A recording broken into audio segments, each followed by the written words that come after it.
అండి నమస్తే అండి. మరి ఈ రోజున వైసీపీ ఐటీ శాఖ మంత్రి గుడివాడ అమర్నాథ్ గారు ఈ రోజున హోంమంత్రి అనిత గారి మీద తీవ్ర విమర్శలు చేస్తున్న పరిస్థితి ఏంటి? అసలు ఆ విమర్శల్ని ఒక మహిళగా మీరు ఎలా చూడొచ్చు అంటారు? మొదటగా ఇవాళ ఏదైతే మాజీ మంత్రి వైసీపీ గుడివాడ అమర్నాథ్ గారు ఒక దళిత హోంమంత్రి వంగల్పూడి అనిత గారి మీద ఏవైతే వ్యాఖ్యలు చేస్తున్నారో మహిళా లోకం అందరి తరపున మేము చాలా గట్టిగా కూడా దాన్ని ఖండిస్తున్నాం. ఎందుకు అంటే ఇవాళ ప్రపంచం మొత్తం ఆర్టిఫిషియల్ ఇంటెలిజెన్స్ అని క్వాంటమ్ వ్యాలీ అని దీని మీద పరుగులు పెడుతుంటే ఇవాళ మన రాష్ట్రంలో మంత్రులు మాత్రం, అది కూడా ఒక ఐటీ మినిస్టర్గా చేసిన ఒక మంత్రి మాత్రం ఆడవాళ్ళని బాడీ షేమింగ్ చేస్తూ ఆడవాళ్ళ మేకప్ గురించి మాట్లాడుతూ అనేది నిజంగా కూడా చెప్పడానికి కూడా చాలా సిగ్గనిపిస్తుంది. ఎందుకంటే ఈ భారతదేశంలో శత్రు దేశాల మీద యుద్ధానికి కూడా ఆపరేషన్ సింధూర్ అని పేరు పెట్టుకుని ఇవాళ మనం శత్రు దేశాల మీద ఆర్మీ అఫీషియల్స్గా ఆడవాళ్ళను ముందు పెట్టి యుద్ధం చేసి గెలిచిన చరిత్ర ఈ భారతదేశానిది. అది మీకు గుర్తులేదా? ఇంకొక విషయం చెప్పాలి మీకు. ఒక పక్క మా నాయకుడేమో మహిళల స్వాభిమానం కోసం, మహిళల అభ్యున్నతి కోసం, చట్టసభల్లో వాళ్ళకి సమానత్వం కోసం పోరాటం చేస్తూ వాళ్ళకి అవకాశాలు కల్పిస్తూ మహిళలను ముందుంచి మహిళ అనే మనిషి బాగుంటే ఈ రాష్ట్రం బాగుంటుంది, తద్వారా దేశం బాగుంటుంది అని చెప్పి మా నాయకుడు చెప్తుంటే ఒక ఐటీ మినిస్టర్గా ఒక బాధ్యతాయుతమైన మంత్రి పదవి చేసి మీరు ఇవాళ ఏమంటున్నారు? నేను వాడేసిన కారు. మీకు అసలు రూల్స్ తెలుసా? అది గవర్నమెంట్ కారు, అది మీ సొంత కారు కాదు ఆవిడ వాడుకుంటున్నది. ఇవాళ ఆవిడ వాడుకుంటారు, రేపు ఇంకొక మంత్రి అయితే అది వాళ్ళు వాడుకుంటారు. ఆ మాత్రం ఇంగిత జ్ఞానం కూడా మీకు లేకుండా పోయిందా? ఏం మాట్లాడుతున్నారు? ఇవాళ వంగల్పూడి అనిత గారు నిజంగా కూడా అందరికీ ఒక ఆదర్శవంతమైన మహిళా నేత. ఎటువంటి రాజకీయ బ్యాక్డ్రాప్ లేకుండా, ఎటువంటి ఫ్యామిలీ లెగసీ లేకుండా ఆవిడ ఇవాళ ఒక టీచర్ స్థాయి నుంచి ఇవాళ హోం మంత్రిగా ఆవిడ కూర్చున్నారు. మీరు మాట్లాడాలంటే అభివృద్ధి గురించి మాట్లాడండి, చేసిన ప్రాజెక్ట్స్ గురించి మాట్లాడండి, ఓపెన్ డిబేట్ ఆవిడతో కూర్చోండి. 5 సంవత్సరాల్లో మా ప్రభుత్వం మీరేం చేశారు, 2 సంవత్సరాల్లో ఈ ప్రభుత్వం ఏం చేసిందనే దాని గురించే కదా ఆవిడ మాట్లాడింది. అంతకుమించి ఆవిడ ఏం మాట్లాడారు? అవును, గర్వంగా ఆవిడ చెప్తున్నారు, మేము గూగుల్ తెచ్చాము, ఈవై తెచ్చాము, వివిధ కంపెనీస్ తీసుకొస్తున్నాము అని ఆవిడ చెప్తుంటే మీరేం చెప్తున్నారు? ఆవిడ మేకప్ గురించి మాట్లాడుతున్నారా? మేకప్ గురించి మాట్లాడుతూ ఆవిడ వేసుకునే మేకప్ ఈరోజు మనం ఒక గోడ కూడా కట్టుకోవచ్చు అన్న విధంగా ఆయన మాట్లాడుతున్నారు. మరి ఎలా చూడొచ్చు అంటారు? ఇదే దీని గురించి మేము చెప్తున్నాను. మీరు ఏదో వాల్పిట్టి అని మాట్లాడారు. ఎస్, ఆవిడ పెడతారు వాల్పిట్టి. దేనికి పెడతారు అంటే 5 సంవత్సరాలు ఈ రాష్ట్రాన్ని గంజాయి ఆంధ్రప్రదేశ్గా మార్చేశారు. మీరు యువతని మత్తుకి బానిసలుగా చేశారు, యువతని రేపిస్టులుగా, మర్డరిస్టులుగా తయారు చేశారు మీరు. వాటన్నిటికీ కూడా ఆవిడ సారథ్యంలో, ఒక మహిళ సారథ్యంలో, ఒక మహిళా హోమ్ మినిస్టర్ సారథ్యంలో వాటన్నిటికీ కూడా వాల్పుట్టి ఆవిడ పెడుతున్నారు. ఇంకొకటి డ్రగ్ ఆంధ్రప్రదేశ్గా మార్చిన దాన్ని ఆవిడ ఈగల్ టీమ్స్ని పెట్టి ఇవాళ గంజాయి సాగుని మినిమైజ్ చేశారు. వాళ్ళందరికీ ప్రత్యామ్నాయాలు చూపించారు ప్రభుత్వం తరపున.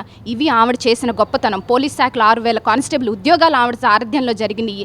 ఇవాళ క్రైమ్ రేట్ ఎంత తగ్గింది అనేది మీరు తీసుకోండి, రిపోర్ట్ తీసుకొని మాట్లాడండి. 2 సంవత్సరాలు ఒక మహిళ హోమ్ మినిస్టర్గా ఉంటే ఈ రాష్ట్రం ఎంత క్షేమంగా ఉందో, ఎంత సెక్యూర్డ్గా ఉన్నామన్న దానికి నిదర్శనం ఇది. క్రైమ్ రేట్ తగ్గింది ఆంధ్రప్రదేశ్. ఇది ఇవాళ మేము చెప్తున్నది కాదు, లెక్కలు చెప్తున్నాయి, లెక్కలు మాట్లాడుతున్నాయి. మేము అదే చెప్తున్నాము. మీరు ఏదన్నా ఉంటే పాయింట్ టు పాయింట్ డిస్కస్ చేయండి. బాడీ షేమింగ్ చేయడం అనేది వైసీపీ నాయకుల పేటెంట్ రైట్స్ అన్నమాట, వారి నాయకులందరికీ కూడా. ఇక్కడ జగన్మోహన్ రెడ్డి గారు ప్రసాద్ మీటింగ్ పెట్టిన ప్రసారి కానీ, ప్రెస్ మీట్ పెట్టిన ప్రసారి కానీ మహిళలకు పెద్ద పెట్టేసిన పార్టీ మాది, మహిళల మీద చిత్తశుద్ధి ఉన్న పార్టీ మీద అని చెప్పి జగన్మోహన్ రెడ్డి మాట్లాడతాడు. పక్కన ఇలా గుడివాడ అమర్నాథ్ కానీ గతంలో ఎంతోమంది నాయకులు కూడా మహిళల గురించి మాట్లాడిన మాటలు చాలా ఉన్నాయి. మరి ఎలా చూడొచ్చు అంటే వైసీపీ పార్టీని మహిళలకు ఎలాంటి చిత్తశుద్ధి అనుకోవచ్చు? అసలు వైసీపీ నాయకులకి మహిళల పట్ల చిత్తశుద్ధి అనేదే లేదు. ఎందుకంటే వాళ్ళ నాయకుడికి చిత్తశుద్ధి లేదు. తల్లిని చెల్లికే అన్యాయం చేసిన ఆయన ఇవాళ రాష్ట్రంలో మహిళలకు న్యాయం చేస్తారని ఎలా అనుకుంటాము? అదే కనుక నిజంగా మీరు మహిళలకు న్యాయం చేసి మహిళలను రారాణులుగా ఉండాలని మీరు భావించినట్టయితే ఇవాళ మీరు ప్రతిపక్ష హోదా లేని ఒక పార్టీగా మిగిలిపోరు. అది ఫస్ట్ మీరు గుర్తుంచుకోవాలి. 11 మంది గెలిచారండి. 11 మందిలో ఒక మహిళన్న గెలిచారా? ఎందుకు గెలవలేదు? ఎందుకంటే ఇవాళ ఈ రాష్ట్రం ఒకటేనండి. ఈ రాష్ట్ర ప్రజలు కేవలం మీరు అభివృద్ధి చేయలేదని మాత్రమే మిమ్మల్ని ఇంటికి పరిమితం చేయలేదు. ఇలాంటి మాటల వలన, ఇలాంటి ఒక నీచ సంస్కృతి వలన మీ మాటలు వినలేక, మీ చేష్టలు చూడలేక ఒక ఆడవాళ్ళని అంటారు, మగవాళ్ళని అంటారు, అసలు మీరు ఎవరిని వదిలేరు, పిల్లల్ని అంటారు, యువతను అంటారు, అందరినీ అంటున్నారు. కేవలం మీ మాటలని, మీ చేష్టలని భరించలేక మాత్రమే ఈ రాష్ట్ర ప్రజలు మిమ్మల్ని ఇంటికి పరిమితం చేశారు. అంటే ఇక్కడేమో ఒక నాయకుడు మహిళలకు చిత్తశుద్ధి మా పార్టీ పట్ల మహిళలకు చిత్తశుద్ధి అని చెప్పి ఒక నాయకుడు అంటాడు, మరో నాయకుడు ఇట్లా మహిళ టార్గెట్ చేసి మాట్లాడతారు. ఇంకొకటి వచ్చేసి అసలు రేపు జరగబోయే ఎలక్షన్స్లో మహిళలే మమ్మల్ని పెద్ద పెట్టేసి గెలిపిస్తారని చెప్పి ఇంకో నాయకుడు మాట్లాడతారు. ఏంటి అసలు ఇలా విభిన్నంగా మాట్లాడతాం వైసీపీ పార్టీని అసలు ఎలా చూడొచ్చు అంటారు? ఫస్ట్ వాళ్ళకి ఏంటంటే అండి, వాళ్ళకి వాళ్ళ మీద ఫస్ట్ వాళ్ళకి ఒక కాన్ఫిడెన్స్ లేదు. మహిళలు గెలిపిస్తారని, మహిళలే మమ్మల్ని రేపు ఎలక్షన్స్లో మమ్మల్ని మళ్ళీ తిరిగి గవర్నమెంట్ వచ్చేలాగా చేస్తారని మాట్లాడితే, అసలు మీరు మహిళల్ని అవమానించేలాగా, మహిళలని బాడీ షేమింగ్ చేస్తూ మీరు ఈ రకంగా మాట్లాడుతుంటే ఏ రకంగానండి? ఒక సాటి మహిళగా నేను అడుగుతున్నాను, మీ ఇంట్లో మహిళలు లేరా? మీకు ఒక ఆడపిల్ల ఉంది, ఇదేనా మీరు చేసేది? ఇవాళ ఒక కాన్ఫిడెన్స్ మహిళకి, ఇవాళ ఫైటర్ జెట్లు నడుపుతున్నారండి మహిళలు. ఏ రంగంలో మహిళలు వెనకబడిపోయి ఉన్నారు? ఒక్క మాట గుర్తుపెట్టి మీరు చెప్పండి నాకు.